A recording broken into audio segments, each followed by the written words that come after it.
오늘은 복음이라는 것은 무엇으로부터의 복음이냐 라는 첫 번째 시간과 두 번째는 바로 예수님 자체가 복음이야 라고까지 말씀을 드렸습니다. 오늘은 복음에 관한 세 번째 마지막 시간에도 복음의 처음과 마지막은 그리스도야 라고 하는 제목을 가지고 여러분과 함께 양식을 나누어 보겠습니다. 우리가 마태, 마가, 누가, 요한 이렇게 사복음서 얘기합니다. 그 중에서도 요한을 빼놓고 마태, 마가, 누가를 서로 공통된 내용이 많이 있어 공간복음이라고 말합니다. 또 마태, 마가, 누가, 요한 중에서 가장 먼저 기록된 것은 바로 마가복음입니다. 그래서 마가복음이 온 마을을 다니면서 낭독되어짐으로 많은 사람들이 이루어 인기가 있죠. 거기에 마태가 쓴 마가복음이, 누가가 쓴 누가복음이 연달아서 후에 기록이 되었고, 그로부터 몇십 년이 지난 AD 100년에 요한사도가 요한복음을 기록했던 것입니다. 그러므로 공간복음과 요한복음의 젖을 연대는 수십 년의 시간적인 간격이 있습니다. 그런데 이 마가라는 성생이 복음이라는 말을 사용하기 전에 이미 사도 바울이 서신서에서 60번가량의 유앙게리온 복음이라는 말을 처음으로 사용했습니다. 신약 성경에 76번이 나오는데 그 중에 60번 이상을 사도 바울이 사용했고 9번 정도가 마가복음에 나오고 한 4번 정도가 마태복음에 사용되고, 특이하게도 누가복음, 요한복음 이렇게 말하는데도 요한복음과 누가복음에는 복음이라는 단어가 한 차례도 안 나옵니다. 그래서 사복음서 중에서도 특별히 복음서라고 제목을 붙일 수 있는 유일한 문헌은 마가복음뿐입니다. 그 이유를 말씀드립니다. 마가복음 1장 1절은 이렇게 웅대한 선언을 하면서 시작합니다. 아르케톤 유앙게리온 이수스 크리스티우 데우. 이는 이수스 크리스티우 데우, 하나님의 아들 예수 그리스도의 아르케톤 유앙게리온 복음의 시작이라. 이렇게 복음의, 예수 그리스도의 복음의 시작이라. 많은 다른 사본에는 하나님의 아들이란 그런 말이 없습니다. 단순하게 예수 그리스도의 복음의 시작, 아르케톤 유앙게리온 이수스 그리스도. 그에 비해서 마태복음은 1장 1절에 어떻게 시작하느냐? 아브라함과 다윗의 자손 예수 그리스도의 족보라. 누가복음에는 우리 중 이루어진 사실에 대하여 나도 데오빌라 각하에게 차례대로 써보내는 것이 좋은 줄 아노니, 이렇게 기록합니다. 벌써 처음부터 시작하는 이 스케일이 틀립니다. 그래서 마태나 누가나 요한은 마가복음을 기본으로 하여 복음서로 불리게 된 것입니다. 좀 전에도 말씀을 드렸지만 신약 전체에서 유앙게리온이라는 복음이라는 단어가 76번 정도 나오는데 그중 60회가 바울 서신에 등장하고 복음서에는 단 14번밖에 등장하지 아니합니다. 그런데 특이한 것은 요한복음서와 누가복음에는 단 한 차례도 복음이란 유앙게리온이라는 말이 없습니다. 그러면 여러 가지 이유가 있겠지만 마가 성생이 가장 먼저 하나님의 아들 예수 그리스도의 복음의 시작이라는 포문을 열면서 우리가 아는 사복음서의 첫 번째 저수를 기록한 이유는 그의 특이한 이력 때문입니다. 베드로의 서부에 보게 되면 마가는 베드로의 양아들입니다. 또 우리가 잘 아는 바나바 목사님의 조카입니다. 또 바울 사도의 제자입니다. 그러므로 누구보다도 예수님에 관해 또한 말씀에 관해 많은 것을 전해 듣고 가르침을 받을 수밖에 없는 그런 삼각형의 중간에 지점한 인물입니다. 베드로는 양아들로 관계를 맺고 바나바와 그는 조카로 관계를 맺고 바울 사도와는 제자라는 관계를 맺었던 인물이 바로 유일하게 복음서자 중에서 마가입니다. 이러한 바울의 인맥을 안다면 당연히 마가가 마가복음이라는 단어를 1장 1절부터 시작하면서 이 내용을 쓸 수밖에 없었던 인물이 될 수밖에 없었던 것이죠. 그러면 마가복음에는 총 4번의 복음이라는 단어가 나오는데, 이 마가복음은 마태 성경은 이 마태복음을 쓰면서 복음이라는 것을 어떻게 이해했는지, 우리가 알고 있는 내용과 똑같은지 비슷한지 전혀 다른지 한번 보겠습니다. 첫 번째로 마태복음 4장 23절에 처음으로 마태 성경이 복음이라는 단어를 쓰는데, 예수께서 온 갈릴리에 두루다니사 그들의 해당에서 가르치시며 천국 복음을 전파하시며 그리고 카이 백성 중에 모든 병과 모든 약한 것을 고치시니, 모든 병과 약한 것을 고치는 것이 복음이 아니라 천국 복음을 전파하며 그리고 또 백성 중에 모든 병과 약한 것을 고쳤습니다. 여기서 천국 복음이라 이렇게 천국이라고 번역된 단어가 바실레이아스, 그러므로 토유앙게리온 테스 바실레시아스, 왕국의 복음, 하늘의 복음, 주권의 복음, 이렇게 천국 복음이라고 말씀하고 있습니다. 그 천국 복음이 무엇인지 여기는 자세히 알 수가 없습니다.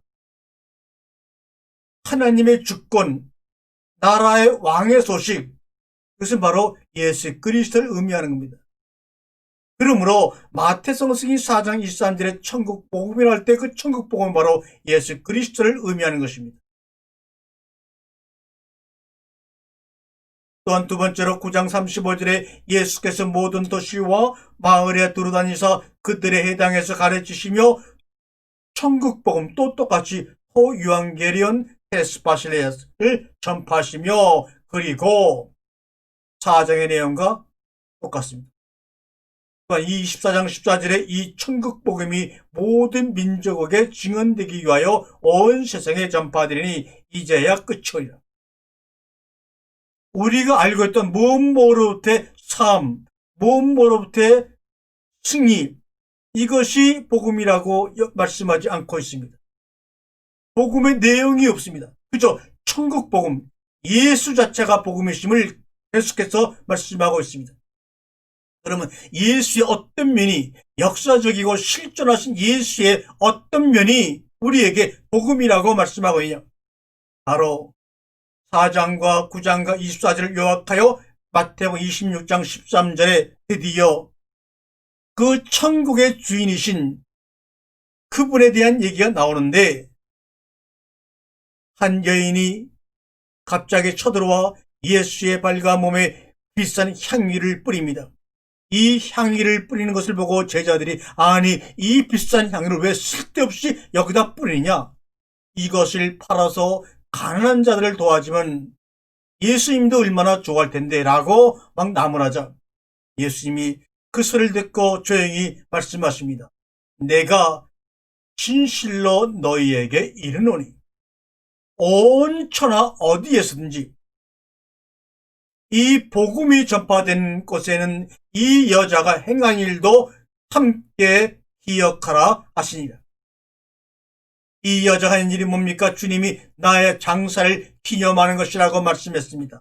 복음이라고 하는 것은 바로 예수 그리스도가 장사당하는 것입니다. 예수 그리스도가 죽는 것입니다. 이 일을 위해 이 여인이 향유를 부어 그 장사를 미리 예비한, 정말 복음이 뭔지 몸으로 보여준, 사례로 보여준 이 여인의 행한 그 일도 함께 복음이 전파되는 것마다 전파되어야 한다고 말씀하고 있습니다. 자신의 죽음과 관련하여 여인의 향수 뿌리는 사건을 말씀하고 있습니다. 복음은 예수의 죽음과 연관이 있음을 암시하고 있는 것입니다. 그리고 마가복음에서 9번으로 가장 많이 사용합니다. 1장 1절에 하나님의 아들 예수 그리스도의 복음의 시작이라 이렇게 포문을 엽니다. 두 번째는 1장 14절과 15절에 말씀합니다. 요한이 잡힌 후 갈릴리에서 그 하나님의 복음을 전파하며 가라사대 때가 찼고 하나님의 나라가 가까이 왔으니 회개하고 그리고 복음을 믿으라 이렇게 말합니다. 여기서 복음이 두 번 사용됩니다.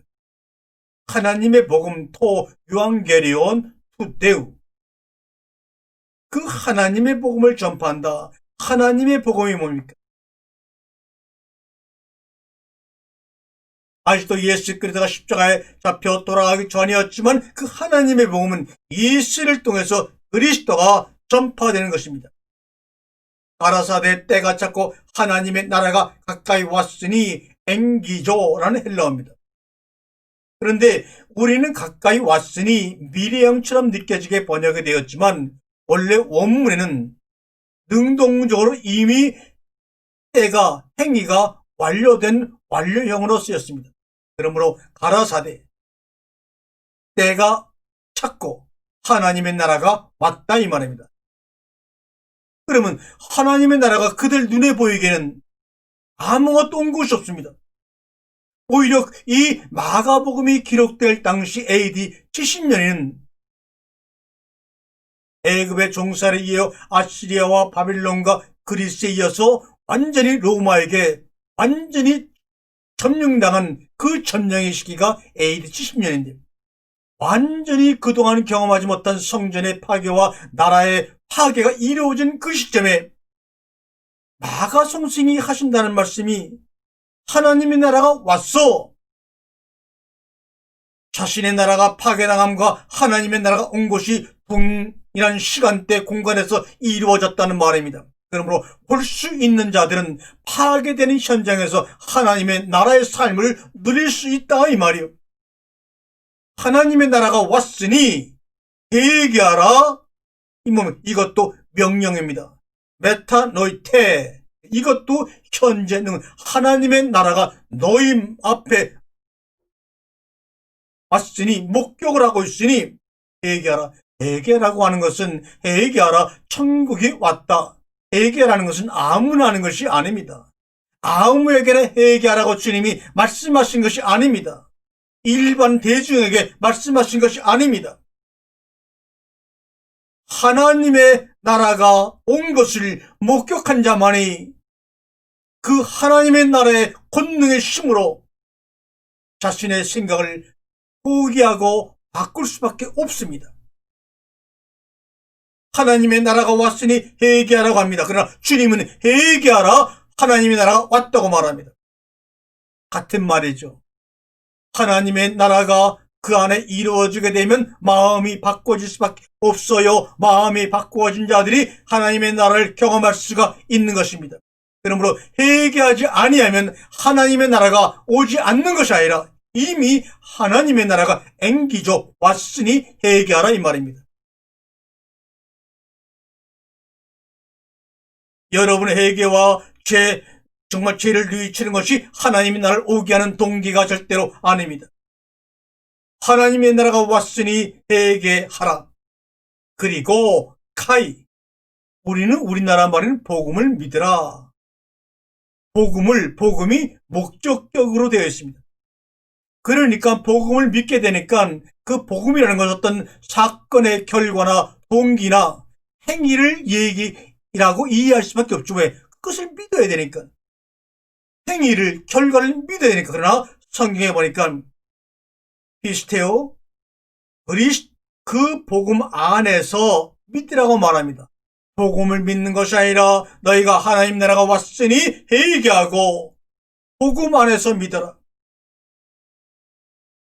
하나님 나라가 왔으니 그 복음, 하나님 나라의 주인이신 그리스도 안에서 이때 믿음이라는 것은 우리가 눈에 보이지 않는 것, 먼 옛날의 사건을 내가 정말 내 의지로 예수가 살아계심을 믿습니다. 예수가 실존하셨던 분인 줄 믿습니다라고 그 믿는 것이 아니라 그 복음 안에 들어가 보니까 하나님의 나라가 보이잖아요.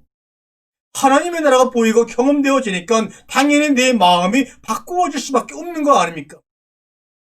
복음 바깥에서는 저 바깥의 대상으로서의 믿음을 내가 믿고 믿음을 찾아야 되지만, 우리의 믿음의 주체가 복음인데 그 복음 안에서 믿으라 그러면 복음이 나요, 내가 복음이요. 그리스도가 나요, 내가 그리스도요. 예수님이 하나님 안에, 하나님이 내 안에, 예수 안에 함께 이루어졌는데, 함께 하나가 되었는데 누가 누구를 믿는단 말입니까?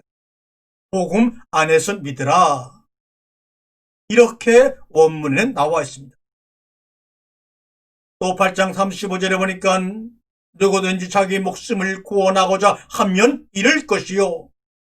누구든지, 이 누구든지란 말이 두 번 나옵니다. 누구든지 나와 복음을 위하여 자기 목숨을 잃으면 구원하리라. 자기 목숨을 구원코자 하면 잃을 것이요 라는 말까지는 인간적으로 이해가 돼요. 그런데 누구든지 나와 복음을 위하여, 우리 어떤 행위의 결과, 이것을 유할 수는 없는 거죠. 이미 일어나고 끝나버린 일인데. 그런데 누구든지 나와 복음을 유하여 할 때 이 복음을 유한다는 것은 복음이 존재지 어때 행위가 아니기 때문에 복음을 유하라고 말씀하고 있는 겁니다. 십자가에 죽었다는 행위가 십자가에 죽었다는 행위를 위해서 자기 목숨을 잃는다는 것은 말이 안 되죠. 그렇게 나의 무엇을 위해서 십자가에 죽으심이 기쁜 소식이 아니라 바로 복음 자체가 존재요 예수입니다. 예수 그리스도와 나와 그 그리스도를 위하여 자기 목숨을 잃으면 너희가 구원되리라. 아니, 우리가 여태까지 알기에는 나의 죄를 위해서 하나님께 불순종함으로 원죄를 인간으로 죽을 수밖에 없는 우리를 위해서 예수가 십자가에서 목숨을 던지고 예수가 목숨을 잊어버리는 것이 그 내용이 복음이라고 알고 있었는데, 오늘 마가복음 8장 35절에 보니 예수가 나를 위해 목숨을 잃는 것이 아니라 여기 보니 반대로 나와 예수와 복음을 위하여 목숨을 잃으면 구원을 받는다 말합니다. 이것이 우리가 알고 있던 복음의 내용과 정반대 아닙니까? 저도 익숙해져갖고 복음의 내용이라고 했지만 사실은 복음은 존재이기 때문에 내용이라고 말한 제 말도 잘못된 것이죠. 10장 29절에 예수께서 이르시되 내가 진실로 진실로 너희에게 이르노니, 어떤 확실한 사건을 얘기할 때 히브리 사람들은 진실로 진실로 2번 반복했습니다. 나와 복음을 위하여 집이나 형제나 자매나 어머니나 아버지나 자식이나 천토를 버린 자는 구원을 얻으리라. 내가 정말 알고 있는 복음은 내가 기도하고 열심히 헌신하고 충성하고 바치고 섬김으로 말미암아 나의 집이, 나의 형제가, 나의 부모가, 나의 자녀가 잊어버린 전토를 얻고 행복해지는 것이라고 알고 있는데, 예수의 이름으로 기도하면 이러한 모든 것들이 아름답게 응답되는 것이 복음이라고 알고 있는데, 주님이 말씀하신 복음은 나와 복음을 위하여 집이나 형제나 자매나 어머니나 아버지나 자식이나 들어 우리가 이 땅에 살면서 가장 목숨을 걸고도 지키고자 하는 그것들을 버리는 것이 바로 복음을 위하는 것이다. 복음이 우리를 위한 소식이 아니고 우리를 위한 행위가 아니라 우리가 하나님의 나라가 왔음을 목격하고 경험한 자들은 거꾸로 복음을 위하여 우리의 가장 소중한 것을 버리는 자라고 말씀합니다. 우리의 그동안의 관념과는 정반대의 말씀을 하고 계시지 않습니까? 또한 마가복음 13장 9절과 10절엔 너희는 스스로 조심하라. 사람들이 너희를 공회에 넘겨주겠고 너희를 해당해서 매질하겠으며 나로 말미암아 너희가 권력자들과 임금들 앞에 서리니 이는 그들에게 증거가 되려 하려 함이라. 그리고 복음이 먼저 만국에 전파되어야 할 것이다. 아니 복음이라는 것은 뭡니까? 너희를 공회에 넘겨주고 회당에서 매질을 하겠으며 너희가 그로 말미암아 권력자 임금들 앞에 서서 그들의 증거가 된다고 말합니다. 수모를 당한다고 말합니다. 고통을 당한다고 말합니다. 왜요? 만국에 먼저 복음이 전파되기 위해서 이런 일이 벌어지는 겁니다. 하나님의 복음이 전파됨으로 말미암아 때가 찼고 하나님의 나라가 왔으므로 회개하고 그 복음 안에서 믿으라. 우리가 생각하고 있는 것은 지금 말씀하고 있는 복음과 너무나 동떨어진 생각으로 이것이 복음인 줄 알고 그 복음을 경험하려고 그 복음을 내 것으로 하려고 살았지만 복음은 소유하는 것이 아닙니다. 복음은 함께하는 것입니다.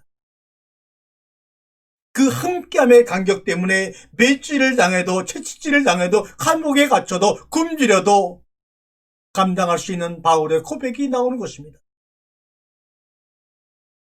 복음은 내가 날마다 죽음으로 나의 삶 가운데 드러나는 그리스도이십니다. 흔들리지 않고 피는 꽃이 어디 있습니까? 꽃이 떨어지지 아니하고 열매 맺는 열매가 어디 있습니까?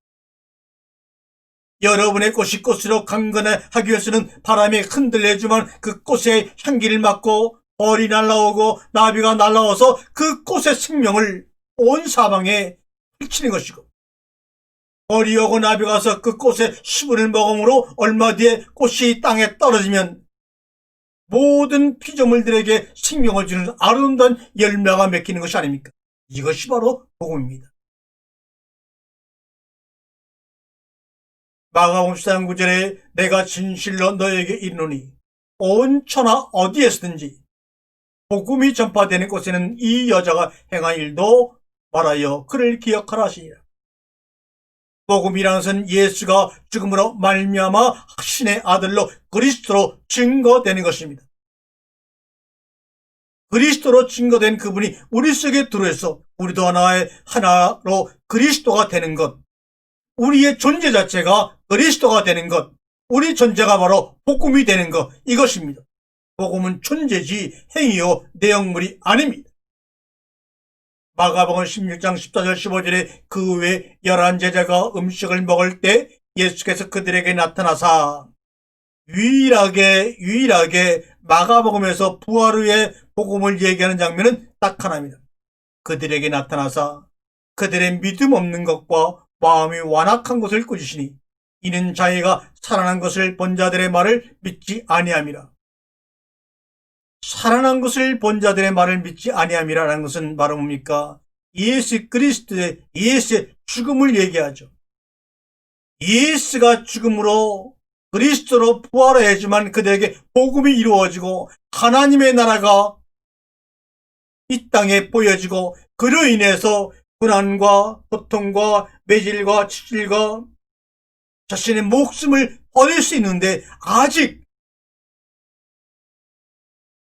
예수가 십자가의 죽음으로 하나님의 아들로 증거되는 것을 그들은 경험치 못하고 있는 것입니다. 그러나 곧 그렇게 그리스도의 살아나심을 받아들일 수밖에 없는 그들에게 주님은 또 한 번 너희는 온 천하에 다니며 만민에게 복음을 전파. 이거 뭡니까? 예수가 십자가를 만남으로 그리스도가 되고 하나님의 아들이 됨을 전파하는 겁니다. 거기에 다른 것을 가감하거나 하지 말라는 겁니다. 누가복음에는 단 한 번도 복음이란 말 자체가 없습니다. 요한복음에도 단 한 번도 복음이란 말이 나오지 않습니다. 사도행전에는 2번 나오는데 한번 볼까요? 15장 7절에 많은 변론이 있은 후에 베드로가 일어나 말하되 형제들아 너희도 알거니와 하나님이 이방인들로 내 입에서 복음의 말씀을 들어 믿게 하시려고 오래전부터 너희 가운데 나를 택하시고 20절 13절에 오직 성령이 각 성에서 내게 증언하여 결박과 환난의 날을 기다린다 하시나 내가 달려갈 길과 주 예수께 받은 사명 곧 하나님의 은혜의 복음을 증거하는 일을 마치려 하면은 나의 생명조차도 귀한 것으로 여기지 아니하노라. 성령이 베드로에게 말합니다. 네가 가는 곳마다 환난과 결박이 너를 기다린다 말합니다. 그런 환난과 결박이 기다리고 있다고 사람이 얘기한 것이 아니라 하나님의 영이 얘기하는데 불구하고 달려갈 길과 주께 받은 사명 곧 하나님의 복음을 증언한 일에는 내 생명조차도 귀하게 여기지 아니하리라 말합니다. 복음은 내용이 아닙니다. 그 하나님의 은혜이신 그리스도를 증언하는 일에는 나의 생명조차도 귀하게 여기지 아니하리라. 이런 마태와 마가와 사도행전의 베드로의 고백을 통해서 우리가 이런 것이 이루어지면 나의 부족한 점을 완성시키고 나의 죄를 사함받는 이런 행위의 내용들이 복음이 아닙니다. 그는 병자를 고치고 죽은 자 살리시는 눈에 보였던 이적과 표적 중에 하나일 뿐입니다. 주님은 우리를 행위와 행위로 만나길 원치 않습니다. 그래서 하늘로부터 권능을 너희에게 나타내 보이지 아니하리라고 말합니다. 주님은 너의 인격과 나의 인격이, 너의 존재와 나의 존재가 함께 눈과 눈을 마주치며 입맞춤을 하며 부딪히기를 원하고 있습니다. 보라, 내가 여러분 중에 왕래하며 하나님의 나라를 전파하였으나 이제는 여러분이 다 내 얼굴을 보지 못할 줄 아노라.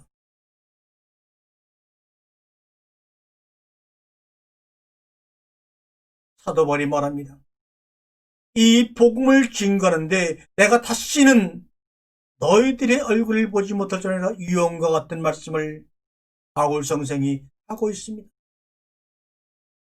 제가 좀 전에 그것을 베드로의 성생의 이야기를 하고 있는데 잘못 말씀했습니다. 바울 성생의 이야기죠.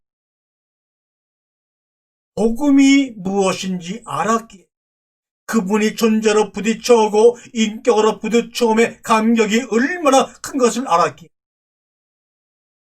결박과 환난도 두려워하지 아니하고 생명이 끊어질 그 앞에서도 자신의 생명을 귀하게 여기지 않는 마음이 어떻게 생겼을까요? 복음이신 그리스도가 바울과 함께 하고 계셨기에 그러므로 참 복음이 우리에게 존재로 우리 속에 들어오시면 그 복음의 내용은 우리가 우리 몸으로 살아내는 것입니다. 그때 바울처럼 결박과 환난과 죽음과 채찍질, 감옥과 수감과 오해와 수모, 가난 그 모든 것들은 나에게 아무 영향도 미치지 못하고 마음대로 내가 죽음을 이겼노라. 사망아 너의 쏘는 것이 어디 있느냐라고 우리도 동일하게 바울 등처럼 고백할 것입니다. 그래서 바울 성사님이 우리에게 말씀하신 것처럼 너희는 그리스도의 사신이 되고 그리스도의 편지라 너희 자체가 바로 복음의 내용이요 전령 케루스라고 말합니다. 너희가 전령이 되어 그리스도라는 복음을 그 존재를 드러내고 전할 때마다 바로 너희들 입에서 나오는 말이 게리그마가 될 것이라고 말합니다. 목사나 누가 전하는 말이 게리그마가 아니라 바로 내가 그리스도의 사신이 되고 그리스도의 편지가 되어 말을 타고 달려가 전했던 게르소 전령처럼 바로 여러분의 입에서 나오는 그 말이 게리그마가 되는 것입니다. 여기까지 말씀을 듣고도 복음을 단순히 죄를 지은 죄인이 용서받아서 죄삼 얻게 하려고 우리의 죄 때문에 예수가 십자가에 죽을 수밖에 없었어 라고 하는 것으로 여러분 복음의 처음과 마지막을 이해하시렵니까? 아직도 말이죠. 나와 하나님이 저 멀리 분리되어서 내가 선악과를 따먹음으로 하나님과 내가 하나가 될 수가 없었어.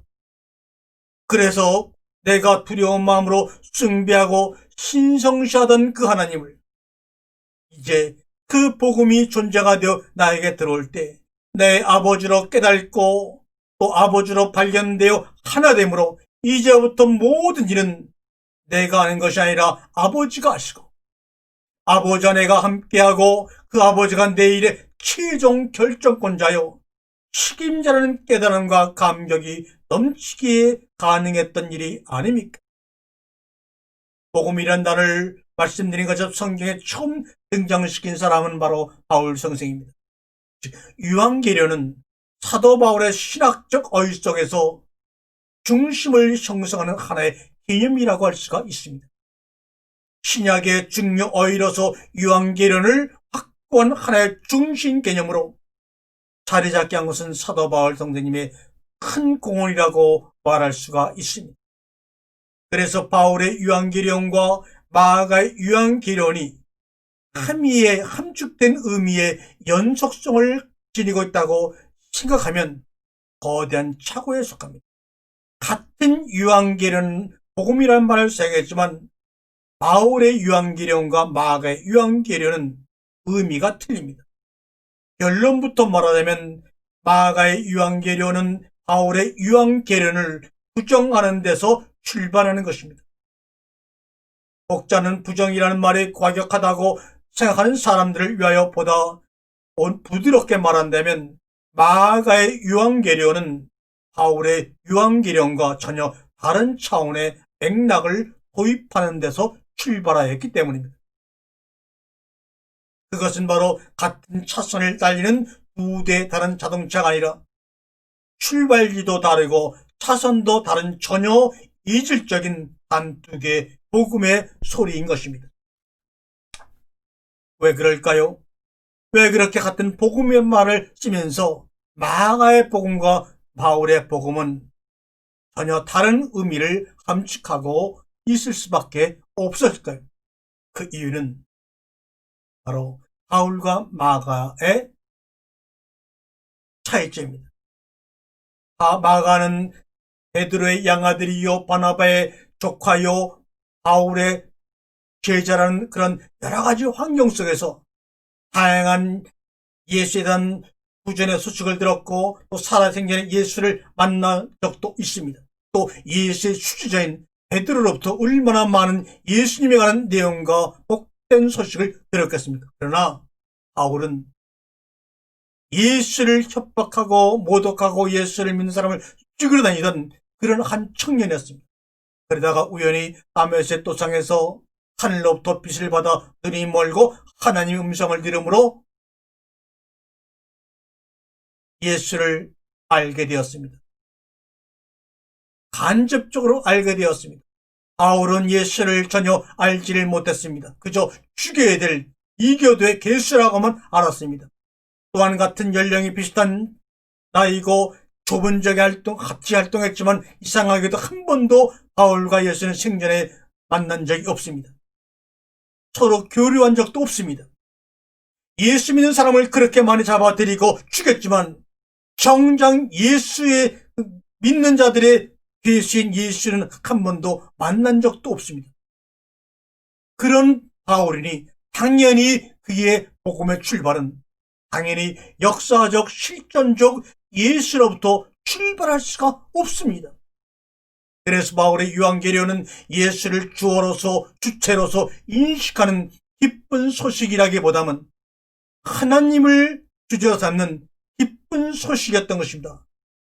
하나님의 복음, 하나님의 아들 예수 그리스도 안에서 하나님의 복음을 내가 너에게 말한다고 말합니다. 바울의 유한계련은 예수 그리스도 안에서 역사하시는 하나님의 구원의 사역, 미션, 사명에 관한 메시지입니다. 예수를 믿는다, 예수를 믿는다는 것은 구체적으로 무엇을 의미합니까? 예수가 그리스도임을 믿는 것입니다. 그럼 그리스도 되심은 무엇을 타는지 우리는 한번 고민해 봐야 합니다. 바울에게 복음이란 예수가 그리스도라는 것을 자신의 삶의 지평에 받아들이는 사건입니다. 죄로부터 용서, 잘못된 것의 용서, 병을 고치고 죽은 자 살리는 그런 행위적인 행위의 내용들이 아니라 예수가 십자가에 죽으심으로 그리스도라는 것을 자신의 삶의 지평에 받아들이는 것이 바로 바울이 말하는 유한계론입니다. 바울에게는 예수 그리스도의 죽음이 없으면 그대에게는 복음이 되지 않습니다. 왜요? 바울은 예수가 죽은 다음에 하나님의 복음을 받아들였기 때문입니다. 바로 예수가 그리스도라는 것을 자신의 삶의 지평에 받아들이는 바로 그 사건이 바로 바울이 그 서신서 모든 내용에서 말하고자 하는 기쁜 소식, 복음 요한계룡입니다. 우리는 인자로 오신 인간 예수를 둘러싼 수많은 질문을 믿음이 없는 자는 책망과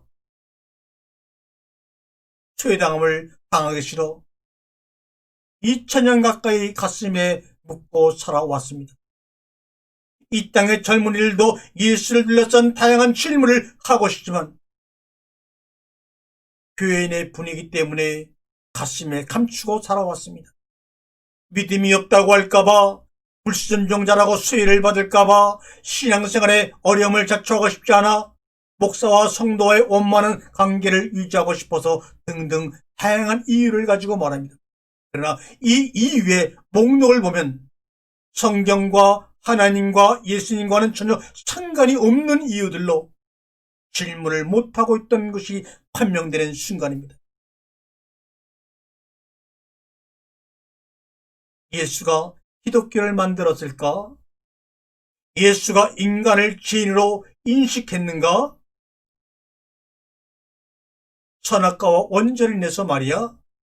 예수가 과연 우리가 말하는 믿음을 사람들에게 강요했을까? 예수가 인간을 과연 원죄로부터 구원되어야 하는 존재로만 파악했을까? 예수는 과연 자기 스스로 이 세계를 구원해야만 하는 구세주로 그리스도로 인식을 했을까? 말이죠. 더 많은 질문들이 있을 것입니다. 우리 사람들은, 대중들은 단순한 팩트, 사실이 아니면 민중들은 움직이지 않습니다. 그것이 바로 수천 년간 역사가 증명해오고 있는 것입니다. 단순한 사실이 아니면 움직이지 않습니다.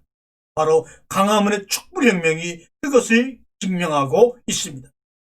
왜냐하면 팩트라고 하는 거, 사실에는 복잡한 이론이 설득시켜야 될 노력이 필요 없는 것이기에 그렇습니다. 따로 믿음도 필요 없죠. 팩트 자체로 그것이 믿음이요, 현실이요, 이론이기 때문입니다. 이 사실을 우리들도 알고 있다면 그것을 그렇게 인지하도록 생각을 집어넣어 주신 분이 하나님이시므로 하나님은 더 잘 알고 계신 분이시겠지요. 팩트가 아니면, 사실이 아니면 너희는 움직이는 족속이 아니라는 사실을 말입니다. 앞에서도 말씀드렸지만 바울은 인간 예수를 만난 적이 없습니다. 그래서 고린도서 1장 23절에 우리는 십자가에 못 박힌 그리스도를 전하니, 예수를 전하는 인자, 역사적인 실존의 예수를 전하는 것이 아니라 우리는 십자가에 못 박힌 그리스도, 죽은 예수를 못 박힌 그리스도를 전하니 유대인에게는 꺼리끼는 것이요 이방인은 미라는 것이로되, 고린도전서 2장 2절에 내가 너희 중에서 예수 그리스도와 그가 십자가에 못 박힌 것 외에는 아무것도 알지 아니하기로 작정하였다. 예수가 십자가에 못 박힘으로 그리스도가 되었다는 내용 외에는 나는 아무것도 알지 아니하겠다. 예수가 십자가에 못 박혀 그리스도라고 하는 그 예수 그리스도가 된 그 복음, 그 존재 외에는 아무것도 알지 아니하겠다. 그리스도라고 하는 그 존재 안에서 창세기를 바라보니, 출애굽기를 바라보니, 레위기를 바라보니, 민수기를 바라보니, 그렇게 하나님이 우리를 꼼짝달싹 못하게 주신 율법의 모세우기, 사도 바울의 눈에는 살아 움직이는 복음의 내용으로 보여서 그 모세 오경 속에 움직이는 복음의 내용들을 소아시아 7교회와 그리스와 고린도와 온 세계 선교하면서 그것을 생명의 양식으로 나누어서 최초의 교회 개척자가 되었던 것 아닙니까? 교회의 출발, 부활 기독교는 인간 예수와는 아무 상관이 없습니다. 바울에게 예수님은 추상적인 인물이었지만 마가에게는 예수님은 구체적인 하나의 인자였습니다. 추상이라고 하는 것은 지어낼 것이 논리와 이론밖에 없습니다. 그러나 구상이라고 하는 것, 구체적으로 알미 있는 사람들은 이론과 논리를 만들어내는 것이 아니라 스토리를 만들어내고 지어냅니다. 논리적인 담론은 이론을 지어내지만 이야기는 호기심과 논리적인 충돌과 삶의 모순성을 자극하고 실천적 결단을 요구하는 것이 바로 이야기입니다. 삶의 이야기는 무엇보다도 살아있는 사람들의 공감을 자아냅니다. 공감이라고 하는 것은 쉬운 것입니다. 남녀노소 빈부격차 없이 하나로 묶일 수 있는 것이 바로 공통된 감정입니다. 이론적 각성은 어렵지만 감성적 교감은 쉬운 것입니다. 철학적인 젖을 읽고 깨닫고 행동하는 것은 어렵지만 영화를 보고 감동받고 우는 것은 쉬운 것입니다. 전자가 지적인 소수를 대상으로 한다면 후자는 헬라말로 오크로스라고 불리는 대중을 상대로 하는 것입니다. 우리 주님의 3년간의 공생애는 소수의 지적 대상자인 바리새인이나 서기관이나 사두개인을 대상으로 하신 것이 아닙니다. 저 수많은 고통과 고난당한 오크로스 대중을 향한 사랑과 연민에서 그들에게 오직 이론과 논리가 아니라 팩트, 사실만을 스토리로 말씀하고 계신 것입니다. 그러므로 예수님이 말씀하신 그 팩트는 믿는 것이 아닙니다. 받아들이고 경험하고 함께 공감하고 이야기거리를 다양하게 만들어내는 것입니다.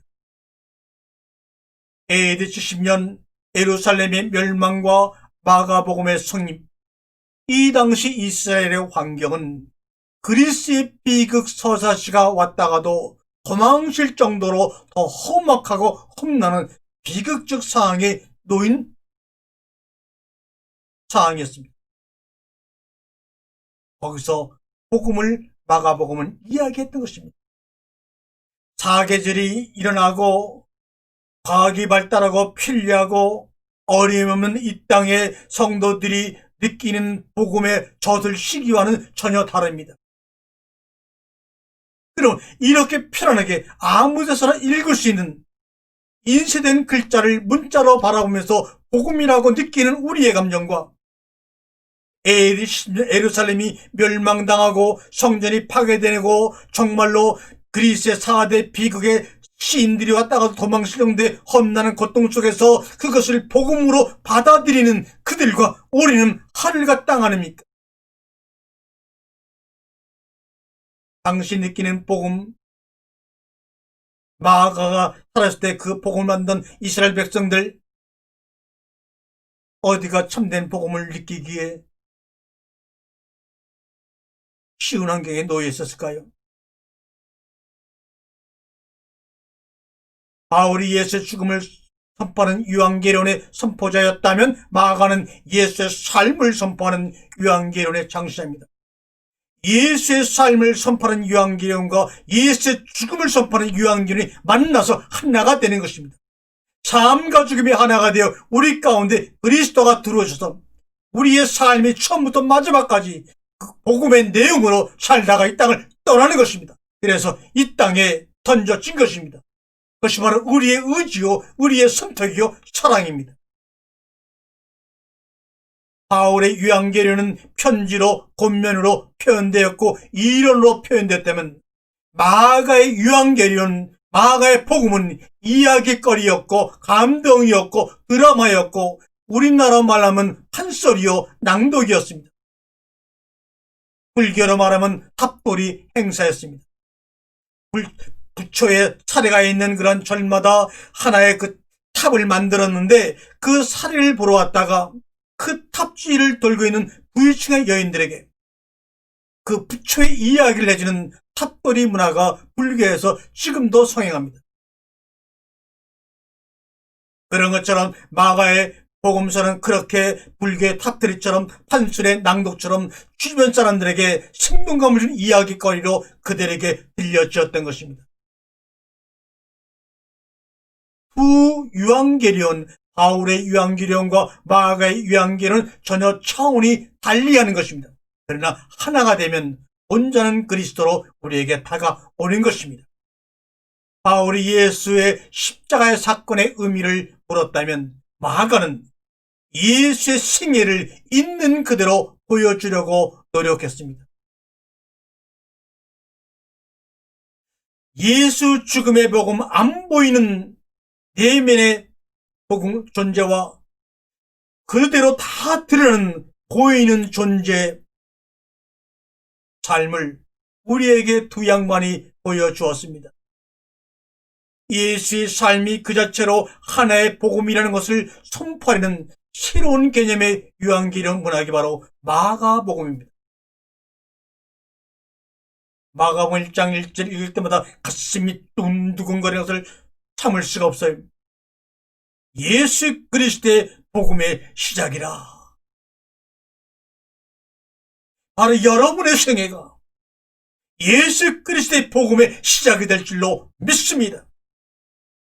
바로 나의 삶이 예수 그리스도의 복음의 시작이요 내용이요 편지라고 우리는 당당하게 외치는 저와 여러분 되기를 바랍니다. 마가복음에서는 복음의 목적이 예수가 그리스도이며 하나님의 아들이라는 것을 알리는 데 있다는 것을 첫 1절부터 선포하고 있는 것입니다. 복음이라는 개념을 성경을 떠나 자신의 생각대로 정의하여 우리에게 수출한 서양인들이 있습니다. 그 서양인들의 이야기를 지금까지 맹목적으로 수용하여 복음이라고 알고 신앙생활하고 있습니다. 여기서 이제는 벗어나야 합니다. 그들을 이를 부숴야 합니다. 자신의 생각대로 성경의 해석을 만들어내고 복음이라는 개념을 만들어 우리에게 선교사들을 통해서 보냈던 그들. 그러나 그들은 그러한 무수한 창작물을 만들어내면서도 그들은 2000년 동안 성경을 읽지 않고, 아니 읽고 싶어도 읽을 수 없는 상황 가운데 그런 창작물의 신학과 교리를 만들어냈단 말이요. 소수의 성직자 몇 사람 빼고는 성경을 읽을 수 있는 환경이 없었습니다. 성경을 소유하고 있는 것만 해도 불경이었습니다. 그 성경을 소유한, 라틴어의 성경을 소유한 소수들마저도 읽는 것이 목적이 아니라 교회 권위에 근거해지는 상징으로 성경을 모셔두기만 했습니다. 그렇게 읽지 않으니 그 내용을 제대로 알 리가 없습니다. 알 리가 없는 그들이 만든 교리와 신학을 마치 성성의 하나님의 이야기냐 받아들였던 우리의 잘못된 생각, 여기서 깨부셔야 합니다. 언제나 삼위일체라는 성경과 무관한 추상적인 주제에 관하여 조직 신학적인 논쟁을 끊임없이 2000년 동안 전개해왔습니다. 그들은. 그러나 그런 논쟁을 끊임없이 전개한 그들은 막상 그 궁극적인 근거인 성경을 읽지는 않았습니다. 저와 여러분이 성경을 읽는다는 것은 그것을 완벽한 인간의 문헌으로 분해하는 것을 의미합니다. 그 전에 사람들은 성경이 있어도 성경이 뭔지를 몰랐습니다. 그러니까 성경이라는 기독교 경제는 사실상 20세기에 들어와서 생겨난 것이라고 해도 과언이 아닙니다. 우리나라에 성경이 들어온 지가 100년이 조금 지났습니다. 20세기 초에 들어왔습니다. 그렇다면 이제 우리는 성경에서 말하는 복음, 그 유한계련의 새로운 의미와 깨달음을 가지고 온 세상 다시 한번 역수출한 복음의 나라가 되기를, 성도가 되기를 함께 노력하며 나아가기를 바랍니다. 아버지 하나님, 이 나라 이 민족의 가슴속에, 이 나라 이 민족에서 당신을, 그리스도가 복음이라는 것을 믿고 고백하는 그들의 심령과 가슴속에 하늘나라의 씨를 뿌려 주소서. 씨를 뿌려 주소서.